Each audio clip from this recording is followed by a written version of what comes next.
I briefed our whole staff on it. Leona, Well, go ahead. welcome everybody to our third calling conversation. I'm Leona Bergstrom. This is Richard. And we are just excited to do this. Before everyone was on, we were kind of talking about what this last year has been and these 11 months have been. Just a quick story. We just welcomed the USS Nimitz back into our waters. Home port is right here. And the USS Nimitz was deployed at the beginning of the pandemic and just now got off the boat. And we've been talking about what all changed in their worlds in those 11, 12 months, as has all of us. But this is fun. We've enjoyed Zoom calls and getting to see people a little bit. And today we're really excited to welcome our good friend, Chris Holck. We met Chris and Kathleen Holck about 15 years ago at a one-day conference that Richard and I facilitated at Bethel University in Minneapolis, or actually St. Paul. And the conference was entitled Boomers and Beyond.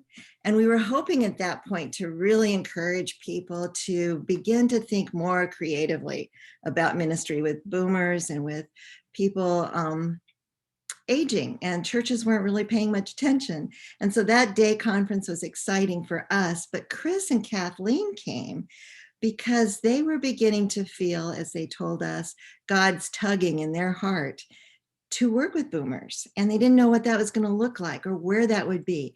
And in the last 15 years, as Chris will share with you, their journey's taken them many places, including starting their own organization, heading older adult ministries for their denomination. And now a church planter and pastor in the Villages, Florida, which is, I guess, the largest retirement community in the country. So there's Chris, you see him there. Wish Kathleen was here, our friend, but here we are, and we welcome you, Chris. Thanks for joining us. Thank you. Yes, indeed, the largest older adult community in the galaxy. In the galaxy. In the galaxy. I sold you short, sorry. Yes. Well, we're north of Orlando, 1 hour. 1 hour, yeah. In the middle of the state here in Florida, in what used to be thousands of acres of pasture land for horses and cattle, and that has turned, is continuing to turn into a growing older adult community. So it was great to be with you over a year ago. Obviously, everything's over a year ago, maybe almost 2 years ago, when we gathered there for a summit at your invitation and had a dialogue with a number of our peers about what you were doing there. We got a close-in look at the villages. I even remember the bus tour that the realtor gave us around the villages, and she was pitching it for, you know, how much fun you can have in the villages and golfing every day and everything else. And so you came there as a young, energetic pastor, but the largest senior living community. What is it about the villages that drew you to come there to plant a church? Well, I came here as a consultant because there was one couple that moved here that was interested in seeing a new church start.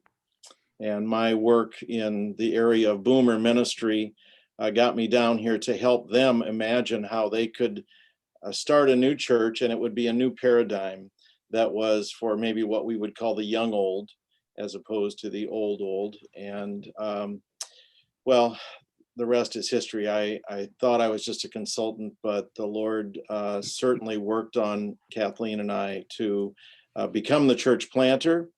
And at that moment in 2011, 2012, I really entertained the idea that we might just start the church and then we would move on, perhaps launch another boomer model church. But here we are now, 9 years later. 9 years. Loving our assignment here and enjoying the future that's ahead. Well, that's really awesome.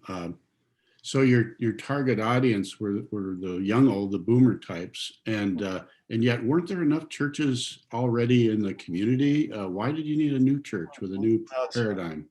That's a great question, and one that we very soberly asked before we relocated 1,500 miles and launched into a church plant, which is very risky. I mean, most of them don't survive. So are there enough churches already? When we surveyed the land, we thought there was room for a different model of a church. What makes it a boomer church? And let me just say up front, we don't card people and tell them they're too old to come because they're not a boomer.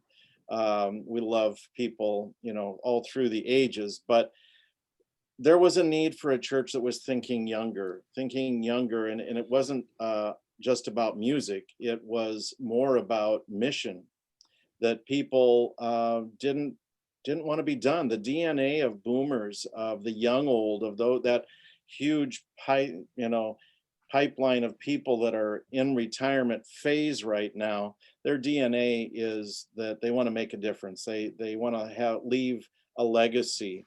And so they're certainly not done. One of our favorite phrases is, if you're not dead, you're not done. And they resonate with that because they really want to make a contribution yet. I say that in contrast to maybe my parents. My dad born in 1911, a long time ago. So that older generation that had a little bit more of a mindset that retirement from occupation sort of correlated with retirement from God's work. Let the younger ones do it. I've done my time. And so this is a new day. And so we were feeling there was a need for a new paradigm. And I think we were right, because this church has exploded. Well, my experience with a pastor friend in Arizona who wanted to reach boomers, but had a very traditional, dynamic, but traditional senior adult ministry population, felt that he needed to actually start a different church because he couldn't tamper with the existing paradigm of the more seniors oriented church. So I think your reasoning is right on in terms of just starting from scratch there with a whole new ministry opportunity. Yeah, it provided us a luxury of starting with creating our own identity and not having to please an existing constituency and try to blend the two together. And you and I have been in this ministry niche a long time to know that even within large churches, some of the people serving that are on this call, it's hard to mix the boomers and the builders, and it's hard to graft the boomers into the existing ministry that is predominantly older. And even if they're doing cool kinds of activities, the reputation precedes it. And the new 63-year-old or 69-year-old that's retiring says, hey, that's not for me, that's for my parents. And so we had the luxury of starting from scratch and setting our imprint as to what we expected of the kind of people that would worship with us. At the same time, I'm curious to know if you have seen some of the older seniors migrate into your ministry because they appreciate the dynamism of it. Mm-hmm. Yeah, sure. There's plenty of the builder generation that thinks like boomers. And they love it. They thrive on that energy and that outlook and that that credo of, if you're not dead, you're not done. It doesn't matter what your age is. That's a bright outlook, and they like it. So you use a word that we never use here. You're saying the word senior, Right. and right. I just gotta say it. Yeah. No, we don't either. Yeah. We erased that from our vocabulary. Even the true seniors, my mother-in-law, 89 years old, in a care center, she doesn't mind if I don't call her a senior. She's okay with it, but I just don't use the term. And at our church, it just doesn't exist in our vocabulary because it is, for right or wrong, it is sort of offensive to the younger old, to the boomers, because that, again, is our parents or someone that lives in that retirement home next door. It's not. Right. No, we don't use it either. I only use it in the context of people that might be more traditional in their approach to church. Right. Yeah. Well, Chris, some people didn't hear of the villages until recently when you were in the news. The Villages were in the news a great deal with maybe some of the political coverage and divisions. There's also been a book called Leisureville that was released several years ago that was a story of all of the awful things going on in the Villages. And then most recently, a documentary, I guess you would call it a documentary, called Some Kind of Heaven was released. We watched it. It portrayed the Villages as a place to party, have fun, throw events like you did in the 60s, and some stories of some pretty sad searches for meaning. Meet people. Yeah, meet people. So some publicity out there about the Villages that we want to know how true is all of that, and what does that look like there? Well, I watched the documentary and read Leisureville, and I think have seen everything that's out on the internet that likes to cast a pretty negative light of the Villages, but really it's of crazy older people. In the documentary, it talks about it being college again, a sort of a revitalization of college days here. So certainly there's a lot of truth that there is a lot of party, a lot of just like when we went off to college, it was a sense of freedom. It was a sense of starting over. Who am I going to make friends with? What are going to be my activities? No one knows me here. And so that kind of freedom can be misused in our 20s or in our 70s. And so, yeah, there are people certainly here that are experiencing, college again, in the respect that they are just focusing on their freedom and their partying and the release from the tyranny of the daily grind and that job. So that is a piece of what's going on here. You could say that the Villages maybe encourages it. I don't know. We have 3 town squares where there's free music and dancing every night. There are over 3,000 clubs that exist here that are really a wonderful way for people to meet each other and to find people with the similar kind of hobbies or interests.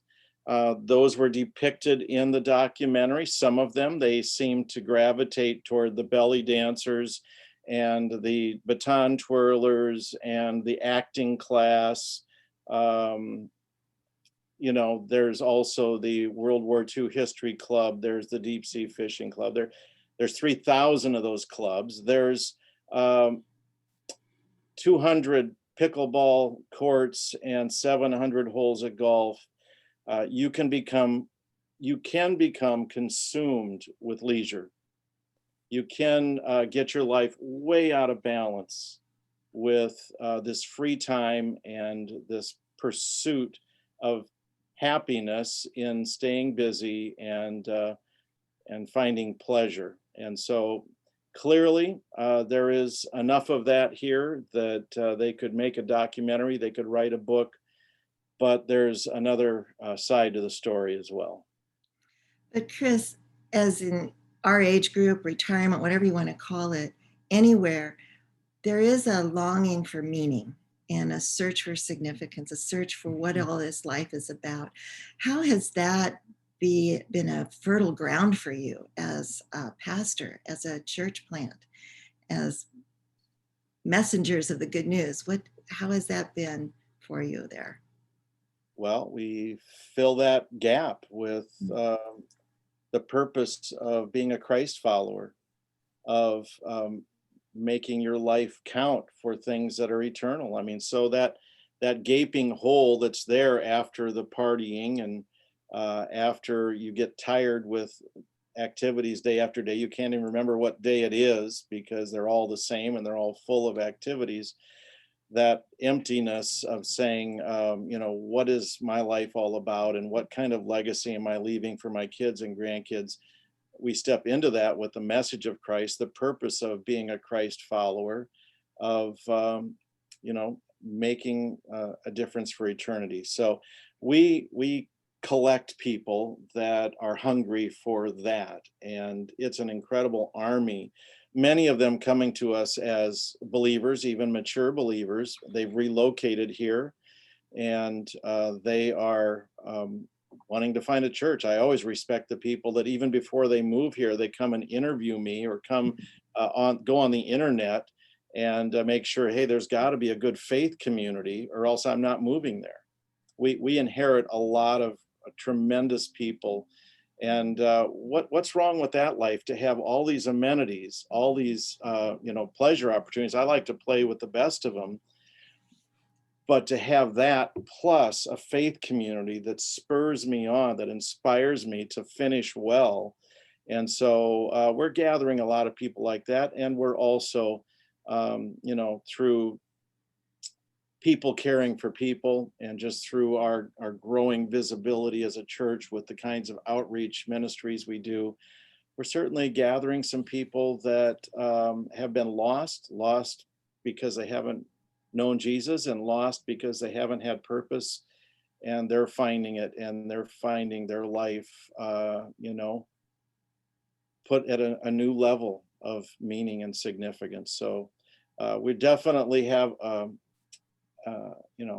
church full of people that don't fit the mold of the documentary, which sadly was featuring 4 people, one of them a couple, and 2 individuals, all of them really pretty lost and bewildered and discouraged about getting to that age and even this place, and still being lonely, and still being misguided, and still wondering, how do I find something meaningful in life? And so they tracked those 4 people, and it wasn't necessarily happy endings. It just left you with, it's not that great to get old, because it's full of downturns in life. That was kind of a feeling I got with the documentary. So we've spent a good deal of time in Sun City area, where my mother and father owned a condo for many years, and it's still in the family. And we wrote our book from there, and observed all of the leisure going on around us. On the entrance to Sun City, the tagline at the top of the sign says, "The original fun city." And of course, the marketing to many people moving into these areas is to follow their life of leisure. When I was in college, I learned about the hedonistic paradox that suggested that the pursuit of pleasure as an end in itself fails to deliver. It fails to produce what you hope for. And I think that could be said of a leisure paradox as well, that as leisure as a pursuit in and of itself doesn't bring the kind of satisfaction that one would expect if that's the total meaning of your life. So what opportunities do you find then, as people maybe max out on their pursuit of leisure, to offer them an alternative to introduce them to the gospel? Yeah, good insights. And that's where a missionally minded ministry is, to me, again, what is a boomer church? It is a church, and even, most churches are not, one age group, a mono-generational experience like ours. We're almost all older adults. We're just a tiny, sliver of the church kingdom. Most of them have multi-generations, and that's great. So a question of how they can create some on-ramps for older adults within their multi-generational church. For us here at this Live Oaks Community Church, what can we do? And so we have found some pretty dynamic opportunities, and one of them that's sort of our poster child is Operation Christmas Child. Most everyone's heard about the Samaritan's Purse shoebox ministry. My wife and I participated in it for years, doing a box or two, and that's great. But we now have created the filler factory, and every week throughout the year, we have people that are redeeming 1, 2, 3, 4 hours of their life on a Tuesday and or a Thursday, and they're creating things. They're making things that go in the boxes. They're packing boxes. The net result is last year we did 21,000 boxes over the course of a year, which is very exciting for our church to say, look what we did together. And it happened because people gave up one round of golf, or they gave up one morning of nothingness, or and they put themselves into some sort of ministry opportunity. So that's our biggie, and I think every church could do that. There's got to be one room in the church that is somewhat idle, could be turned into a filler factory, and the age group with more time and expertise could come and do something during a block of time each week and work towards a goal. So that's an example. We have multiple other kinds of ministries, and we like to do mission trips. This last year has been really hard on us, but we're inviting people to be going on mission trips and going where help is needed.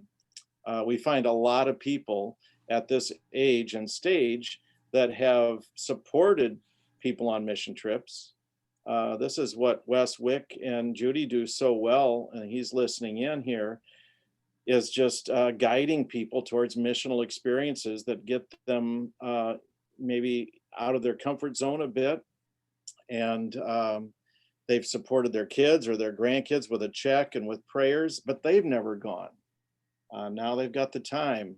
And so can we help move them into the mission field? We love that opportunity as well. So I hope those are some examples of how we can provide some pursuits that they can throw themselves into. And again, what is it? It's 4 hours a week, or 2 or 6.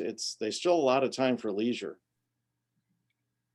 I remember when we visited the villages and your church, but we did the tour of many of the clubs that happened to be meeting.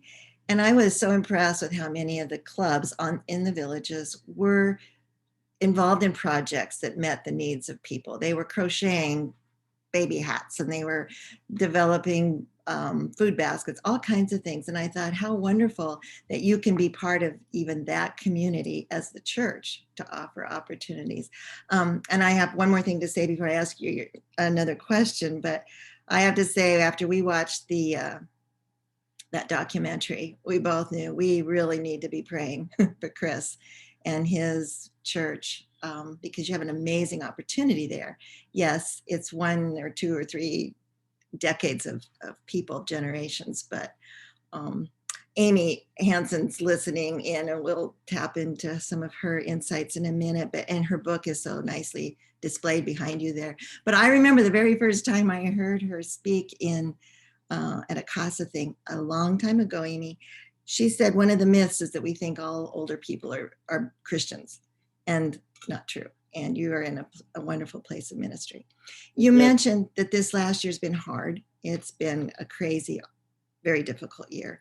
But how has COVID-19 affected the villages, your ministry, and how are you as a pastor in a church addressing some of the issues of COVID-19 and the pandemic? Yeah, I was just going to put an end note on that previous conversation to say, we talked about how large the villages is, but there's 130,000 people here, plus the surrounding communities of other older adult communities. So yeah, a mission that we have to reach a lot of people who are lost and trying to fill that emptiness. You know, a community like ours, again, a mono-generational church of primarily age 60 and older, we were the most vulnerable. In fact, when this started to reveal itself 1 year ago right now, I think they kind of expected the villages to be the powder keg, particularly because we are so active. I mean, people don't hunker down here. they play together, they visit each other, they, enjoy socialization. It, I can't explain all the reasons, but we did not have an initial explosion of COVID cases. In fact, it was pretty much under control. Always exceptions, and they're sad, but it was pretty much under control until July, and then it started to ramp up. And boy, it was very evident, very obvious. And honestly, just the last 2 weeks has kind of come back to a very much more under control scenario that we haven't experienced since last June or early July. But we never stopped ministry here.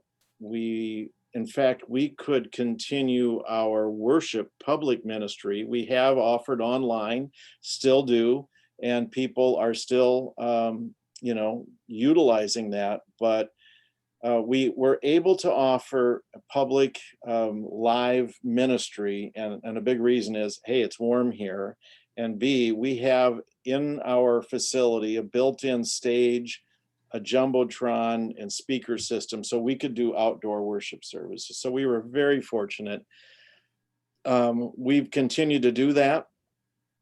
Even now, we have indoor services as well, but we provide this outdoor. And it's pretty amazing how many people have come. I don't know who our church is right now, because they have come, they sit outside, they've never been in the building, they've never filled out a registration card, but I think I'm their pastor. I think we're their church. And I don't know who we are, but we've grown a lot because the hunger for people to be in live worship, if possible. And we provided a way they could sit in their little bubble called a car or a golf cart and at least be in proximity to others and to watch people up on the stage providing a live worship experience. We were able to keep ministering in that way. And it meant a lot to our people. It meant a lot to others whose churches were closed, or, there was a certain aversion that many people had to having to register to go to church, or that they had to wear a mask. And we just had kind of something for everybody, and that included an outdoor experience. So, we have a large congregation, but thankfully we've not experienced one death here. We have had a few hospitalized, a lot recovered. And as much as at the beginning, we were the most vulnerable with our age group now being eligible for the vaccines. Now we're, I think, amongst one of the safest communities, faith communities, because the people that are coming back in the room have either recovered from COVID personally or had the vaccines plus 2 weeks. And so I'm excited now that I think, unlike other churches, we're at a point where we can start assembling with more energy and even a little closer. Yeah, it feels with the latest announcements from the CDC, about grandparents being able to hug their grandchildren, that also translates into your population being able to come together more safely if they've been vaccinated or recovered from COVID. So I can sense there's a spirit of hope or optimism on the horizon for regathering as a congregation for you. We've gone up significantly in the last month in actual attendance. And just to go back to what's the impact of COVID over the last year, I mean, it's really sad how many families have not been able to hug their grandchildren, have not been able to see their children or grandchildren. And honestly, a lot of that was driven by their children saying, don't come, or we're not coming. Maybe it was their fear of being the carrier for their parents or grandparents, but it's taken a toll. And I hear so many people saying, we are about to plan a trip, or we have got to get together with our family. So that's been very hard. Again, that's where a faith family here with our small group ministry and the relationships that we've developed have helped, but they don't replace real family. So I have a personal question for you, Chris. I know that a lot of pastors have just really struggled through this time lead a congregation remotely and to preach virtually and to be so isolated. You've had some opportunities to be a little more connected and open with your venue there. But how are you doing through all of this, and how has this fared for you?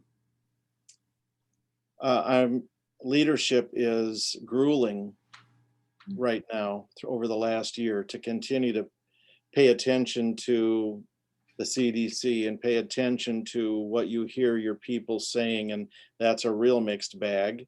I get emails on every side of this issue, and with the politics and the race relations. I mean, it's been a grueling time as a leader. I I don't like Zooming that much. Hello, we're Zooming. It's Right. so I've not had to do as much of that because we've been able to be live, and we live stream all of our services, so we capture what's live. But how am I doing? I think I've come through this in a healthier way because I've been able to be with my people, at least some of them, all along the way.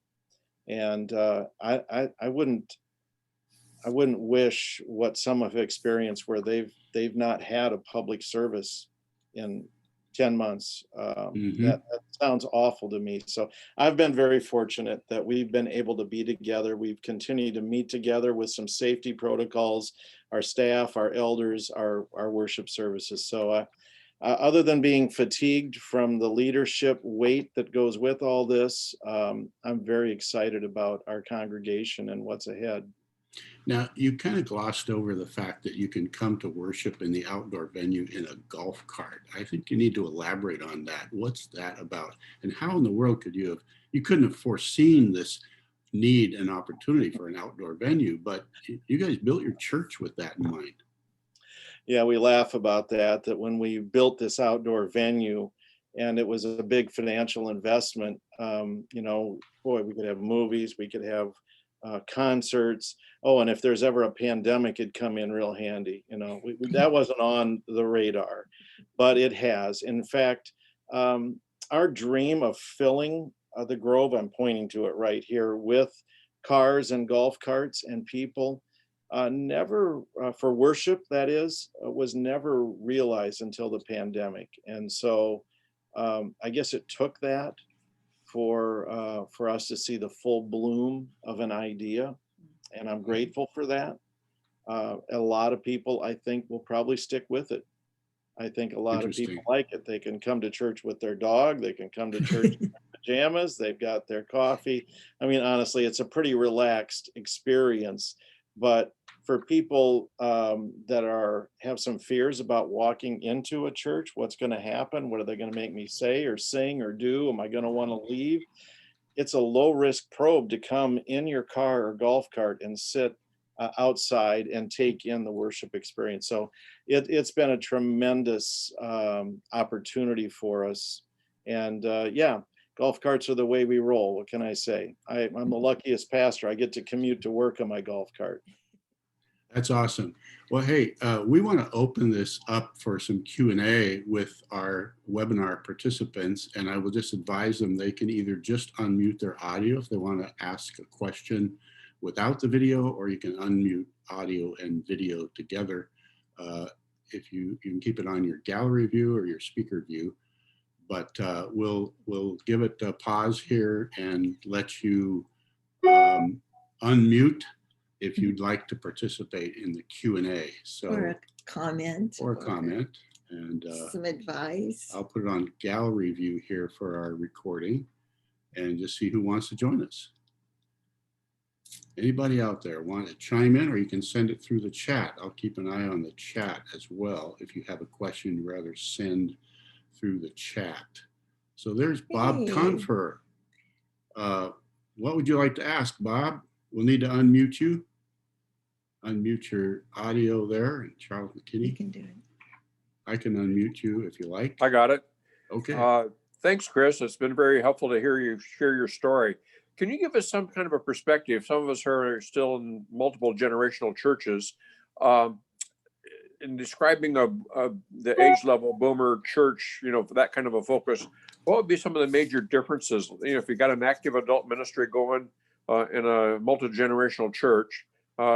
Give me 2 or 3 major differences that you see that you're using that we might benefit from to hear from you. Okay, thanks. We don't use the word senior. That's number one. It's just safer that way as an entry point for the young old as they transition. We create these missional opportunities, and it exudes life and purpose and something they can get involved in. You know, they're pretty menial tasks. Some of these filler factory jobs, it's cutting jump rope, it's sanding little blocks of wood into cars. But we've got people that have had some pretty high powered jobs that are pretty content cutting jump ropes because they know it's going to end up in the hands of a child somewhere in the globe. So it's amazing to see people grab onto simple tasks, do them over and over, but feel good about them. So creating that opportunity. Our worship experience is blended. And so we certainly embrace a full bandwidth of styles, but it is full of energy. And our people, I think boomers love to sing. I mean, we choose songs that are singable, and they kind of raise the roof on that. So maybe if I look at it from the standpoint of what we avoid, and these things aren't wrong, but if it's all a church does, it sort of sets a cast, and that is bus trips and potlucks and hymn sings. They're not wrong. They're part of the menu, but if that's the totality of a ministry for older adults in a church, it's certainly not going to be very enticing to the boomers. Thank you. Anybody else have a question for Sure. Chris? And you'll need to unmute your audio if you have a question.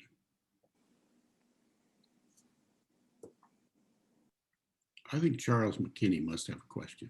Yeah, I do, Chris. Good to meet you. I'm Charles McKinney from Jacksonville, North Carolina. I'm just to kind of set the stage. I'm in the youngest city in America.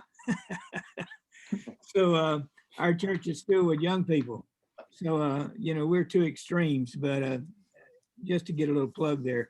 Wanted to ask you, with things going on like they are and all, what is your mission statement? I mean, what is your driving statement? I know things, get off course sometime, and I was just saying, as you planted that church, what was in your mind, and what did you develop? What is this thing we want to do? I mean, do you have one of those? Yeah, certainly. I'd answer it in a couple ways. I mean, sort of by the letters, it's to reach and unleash older adults. Reach them because there's so many that are lost, and unleash them. Reach and unleash them. That's sort of what is at the core of our mission. But we've got another credo here that we have fully embraced, and that is play hard, pray hard, finish well. And really what that is about is finding a God-honoring balance in our second half of life. That's what people want. I mean, all play and no pray, that's way out of balance. All pray and no relational building with the lost is out of balance. So helping people find a God-honoring balance in their second half of life, they love that because that's a noble pursuit and that's the way they want to finish. Thank you. That's very helpful. And I would say with churches, most of them that are normal, ours is not normal because we're all older adults, normal churches. I can't tell you how many people that I've met that have come here where, we love older adults. They have felt marginalized at their previous church. How did that happen?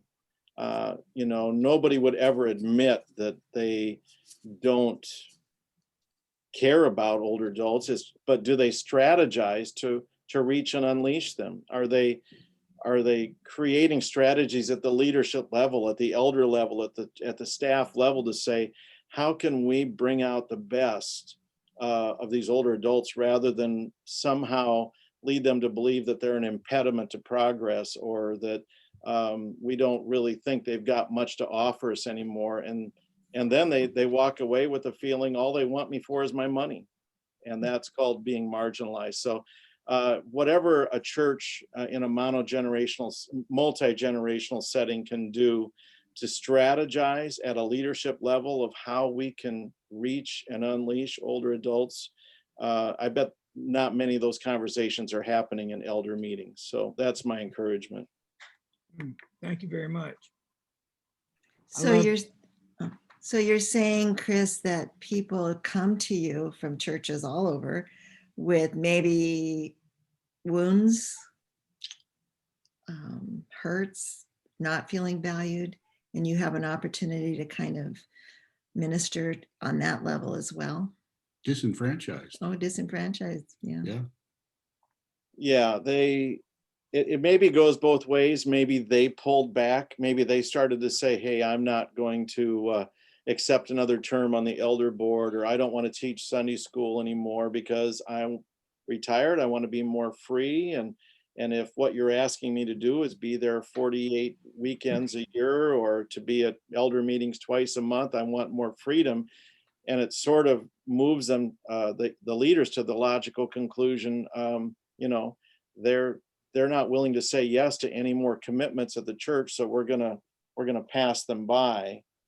And from the church's standpoint, they are not creating a mentality that this group of people, which is very large, 78 million of them, 11,000 a day that are turning 65, 70, 75, they've got a lot to offer. Our church would be much stronger if we captured that age group rather than sort of, what'd you say, disenfranchise them. So that's just a lost opportunity for a lot of churches.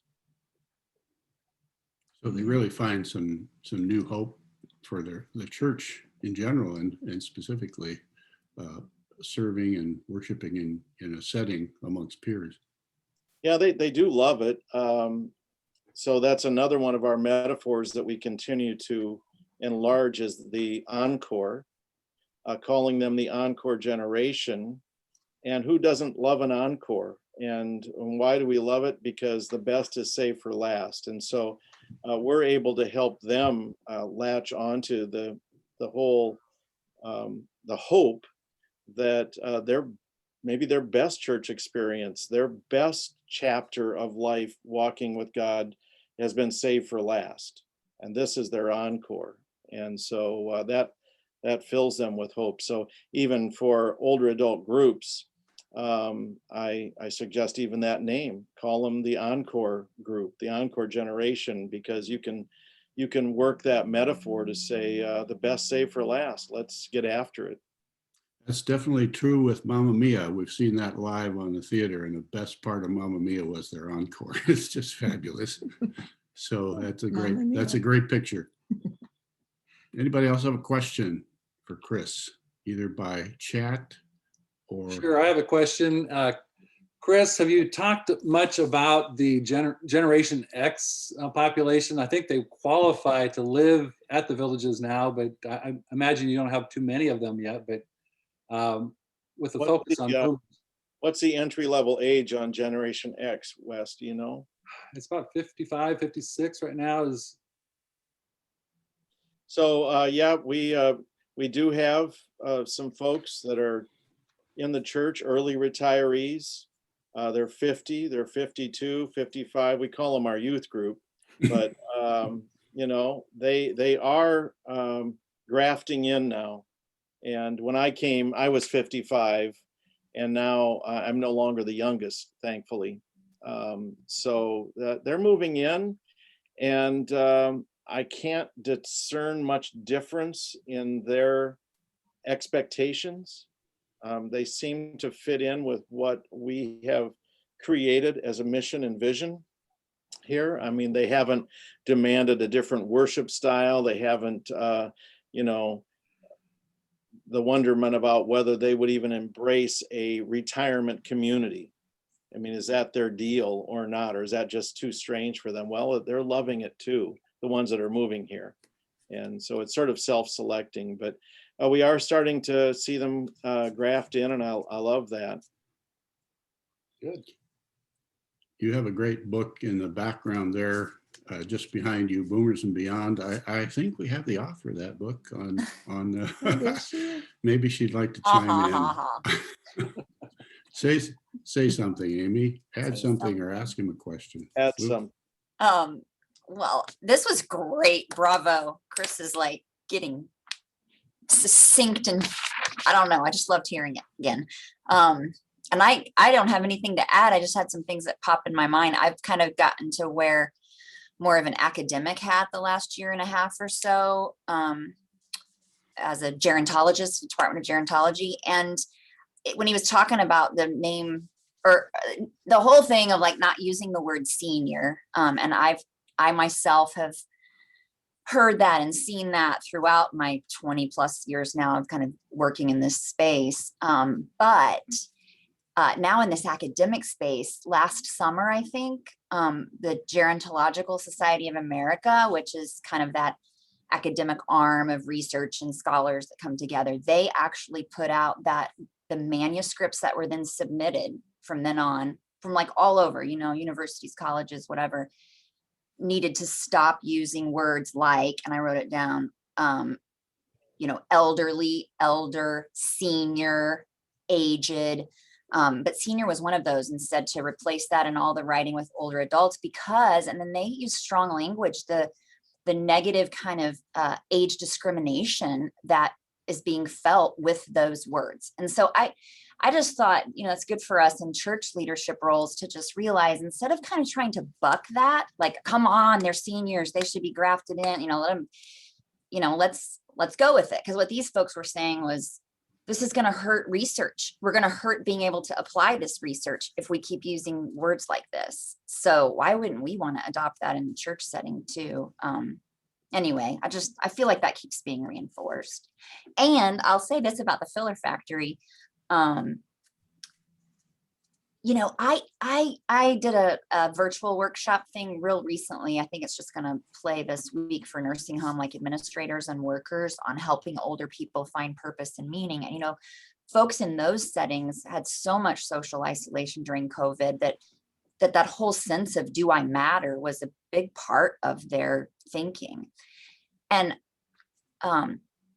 even those environments, if they could set up avenues for their people to do purposeful activities, I wish it had been in place before this social isolation stuff, so that those folks knew, what, my family can't come in and visit me, but I'm still making those fishing kits that we're putting together in these pill bottles that are going to be sent off in these Operation Christmas Child shoe boxes. It just breathes life when folks know that they have some purpose. And I think the Villages or Live Oaks kind of led the way in sort of showing us how that can work, but it does fit so well with all different levels in terms of physically what people can do. You think about continuing care retirement communities, they often have a wood shop. So why couldn't those men, instead of just doing it for leisure, create these toys that are gonna, I'm just preaching to the choir on that, but I just think we got to expand those ideas for people, because down at that core, people want to know, do I matter? Does my life matter? Even now that I'm 80, does my life matter? And why shouldn't we be the ones to help kind of put pieces together to help them figure that out?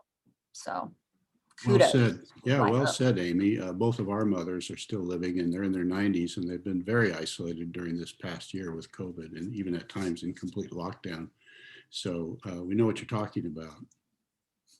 The whole question of purpose has just hit us in the face with this pandemic and lockdown. However, I mean, Richard, you meet with friends that have just retired, and they're all wondering that same thing. What is my purpose in the pandemic?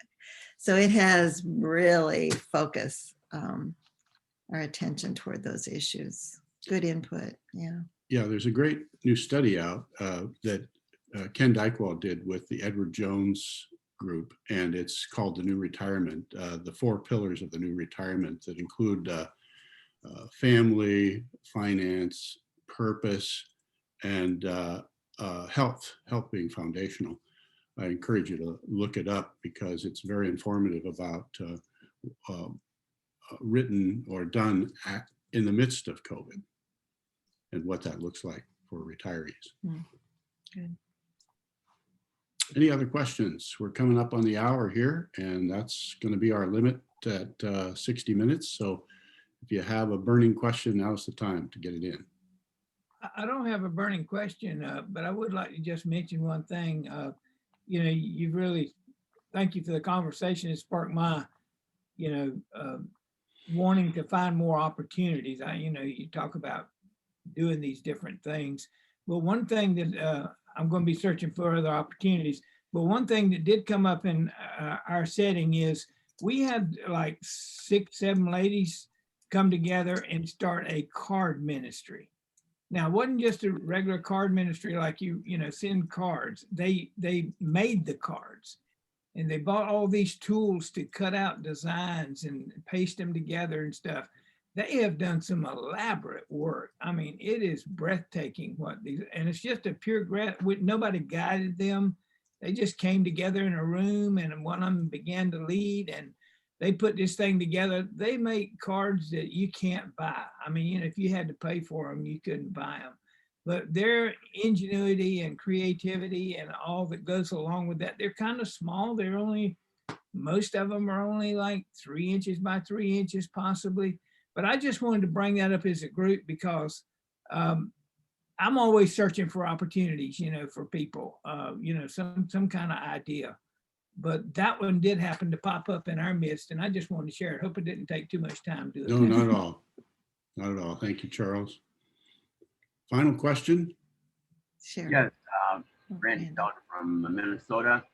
Usually my wife and I are down in Florida working with Wycliffe Associates, volunteering, but we've been to Live Oaks several times, and it is a great worship community and missional community. But I was just wondering what Chris would say in terms of what are they doing to intentionally reach the unbelievers? I'm sure they're asking their people to invite friends, but is there any other intentional outreaches to reach them? I have a brother and sister-in-law that are down there in the villages. Okay, thanks. Dan Root is on this, and Dan and his wife Helen put together a resourcing day for us 4 times a year, Salt Shaker Ministry. So that's our attempt to facilitate, to help our people be better at personal reaching out, which is the best, and we're doing something intentional to train and resource them. But we're still creating a lot of on-ramps for the people that are out there watching. So we just did the movie series The Chosen, and there's 8 episodes. It's incredible. So we did, with our outdoor venue, we did 8 movie nights where they could come. Over Christmas, we did one of the most ambitious things we've ever done during COVID Christmas was a Come to the Light. It was a light and sound experience. We did it twice a night for 26 nights, and we had 10,000 people that came because they like to look at Christmas lights, and we were able to present the gospel. And most churches were kind of closed down, and those Christmas programs, and even at Epcot, they just weren't doing what they normally did. So that's our way of creating something that's real easy to come and see. And if they come once, we hope they'll come again. So looking for some creative ways. It cost us a fair amount of money. It involves 600 volunteers. So it was a big undertaking for the church, but the net result was news spread far and wide about this great program. And it was what we call godly gossip around town. Very good. Well, we're coming up on the hour. We just want to pause to say thank you to Pastor Chris Holck and his ministry at Live Oaks Community Church in the Villages of Florida We are Richard and Leona Bergstrom of Reignite Ministry, and it's been a pleasure to have this conversation with Chris and Amy Hansen chiming in and the rest of you with your questions. Thank you for participating. We expect to post this on our website and are going to make it available to Chris to use as he wishes on his church website or anywhere else. So if you know people that missed this that would like to get in on the conversation, that's re-ignite.net, and possibly even linked on Facebook or LinkedIn. So thank you, Chris. Thank you for Chris. inviting me. It's good to see my friends. Very good. Thank you, Bergstrom's. Thank you very much. All right. Thank Be you very- well.